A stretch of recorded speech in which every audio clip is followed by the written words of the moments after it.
ಲೈವ್ಸ್ಗೆ ನಮಸ್ಕಾರ. ಇವತ್ತಿನ ಎಪಿಸೋಡು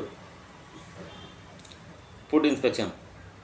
ಯಾರಿಗೆ ಊಟ ತಿಂದಾಗ ಫುಡ್ ಇನ್ಸ್ಪೆಕ್ಷನ್ ಆಗುತ್ತಲ್ಲ ಅವರಿಗೆ, ಬೇರೆ ಬೇರೆ ಕಡೆ ತಿಂದಾಗ ಫುಡ್ ಇನ್ಸ್ಪೆಕ್ಷನ್ ಅವರಿಗೆ ಒಂದೇ ಒಂದು ಅರ್ಥ, ಓನ್ಲಿ ಬ್ಲಾಕ್.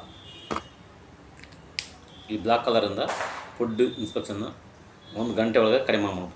ಒಂದೇ ಗಂಟೆ ಸರ್, ಇದು ಬ್ಲಾಕ್ ಕಲರ್ ಹಚ್ಬಿಟ್ರೆ 1 ಗಂಟೆ ಒಳಗೆ ನಿಮ್ಮ ಫುಡ್ ಇನ್ಸ್ಪೆಕ್ಷನ್ ಸಂಪೂರ್ಣ ಗುಣ ಆಗುತ್ತೆ. ಫಸ್ಟ್ ಏನು ಮಾಡ್ಬೇಕಂದ್ರೆ, ನಿಮ್ಮ ಇಲ್ಲಿ ಸ್ಟಮಕ್ ರಿಫ್ಲೆಕ್ಸ್ ಬರುತ್ತೆ, ಇದನ್ನ 20 ಟೈಮ್ ಪ್ರೆಸ್ ಮಾಡ್ಬೇಕು. ಈ ರೀತಿ 20 ಟೈಮ್ ಪ್ರೆಸ್ ಮಾಡಿ 2 ಕೈಯಲ್ಲಿ ಮಾಡಬೇಕು. ಇಲ್ಲಿ ಮಾಡಬೇಕು, ಇಲ್ಲಿ 2 ಹಸ್ತದಲ್ಲಿ ಈ ಥರ 20 ಟೈಮ್ ಪ್ರೆಸ್ ಮಾಡಬೇಕು. ಈ ಥರ ಪ್ರೆಸ್ ಮಾಡಿ ಅದೇ ಜಾಗಕ್ಕೆ ಈ ರೀತಿ ಬ್ಲಾಕ್ ಹಚ್ಚಿ, ಈ ರೀತಿ 2ಕ್ಕೂ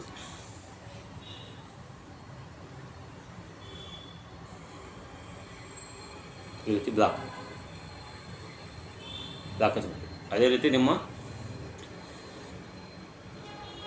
ಬಲಗೈ ಉಂಗುರದ ಬೆರಳು, ನಿಮ್ಮ ಬಲಗೈಯ ಉಂಗುರದ ಬೆರಳ ಫಸ್ಟ್ ಜಾಯಿಂಟಿಗೂ ಈ ಥರ ಬ್ಲಾಕ್ ಹಾಕಿ, ರೌಂಡ್ ರಿಂಗ್ ಹಾಕಿ,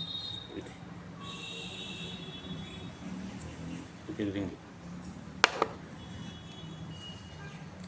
ಇಲ್ಲಿ ಬ್ಲಾಕು 20 ಟೈಮ್ ಪ್ರೆಸ್ ಮಾಡಬೇಕು. 2 ಹಸ್ತದಲ್ಲಿ ಬ್ಲಾಕ್ ಹಚ್ಚಿ, ಅದೇ ನಿಮ್ಮ ಬಲಗೈ ರಿಂಗ್ ಫಿಂಗರ್ ಈ ಫಸ್ಟ್ ಜಾಯಿಂಟಿಗೂ ಬ್ಲಾಕ್ ಹಾಕಿ. ಇಷ್ಟು ಮಾಡಿದರೆ ನಿಮ್ಮ ಫುಡ್ ಇನ್ಸ್ಪೆಕ್ಷನ್ನು ಸಂಪೂರ್ಣವಾಗಿ 1 ಗಂಟೆ ಒಳಗೆ ಕಂಪ್ಲೀಟ್ ಗುಣ ಆಗುತ್ತೆ. ನಿಮ್ಮ ಹೊಟ್ಟೆ ಒಳಗೆ ಏನೇ ಇನ್ಫೆಕ್ಷನ್ ಇರೋದು ಈ ಬ್ಲಾಕ್ ಹಚ್ಚೋದ್ರಿಂದ ಅದು ಸಂಪೂರ್ಣವಾಗಿ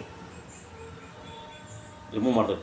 ಇನ್ಸ್ಪೆಕ್ಷನ್ ಆಗಿದ್ದೆಲ್ಲ ಸಂಪೂರ್ಣವಾಗಿ ತೆಗಿತೈತೆ ಬ್ಲಾಕ್. ನಿಮ್ಮ ಬಾಡಿಯಲ್ಲಿ ಇಲ್ಲೇ ಇನ್ಸ್ಪೆಕ್ಷನ್ ಆಗಲಿ, ಅದು ಬ್ಲಾಕ್ ಯೂಸ್ ಮಾಡ್ಬೋದು. ಯಾವುದೇ ನಿಮ್ಮ ಬಾಡಿ ಇನ್ಸ್ಪೆಕ್ಷನ್ ಆಗಿ ಬ್ಲಾಕ್ ಹಚ್ಬಿಟ್ರೆ ಅದು ನಿಮ್ಮ ಬಾಡಿಯಲ್ಲಿರೋದೆಲ್ಲ ಇನ್ಸ್ಪೆಕ್ಷನ್ ಎಲ್ಲ ಸಂಪೂರ್ಣವಾಗಿ ಕ್ಲಿಯರ್ ಮಾಡುತ್ತೆ. ಈ ವಿಡಿಯೋವನ್ನು ಎಲ್ಲ ಫ್ರೆಂಡ್ಸ್ಗಳಿಗೆ ಹೆಚ್ಚು ಶೇರ್ ಮಾಡಿ, ಲೈಕ್ ಮಾಡಿ ಮತ್ತು ಸಬ್ಸ್ಕ್ರೈಬ್ ಮಾಡಿ. ಎಲ್ಲರಿಗೂ ಧನ್ಯವಾದಗಳು.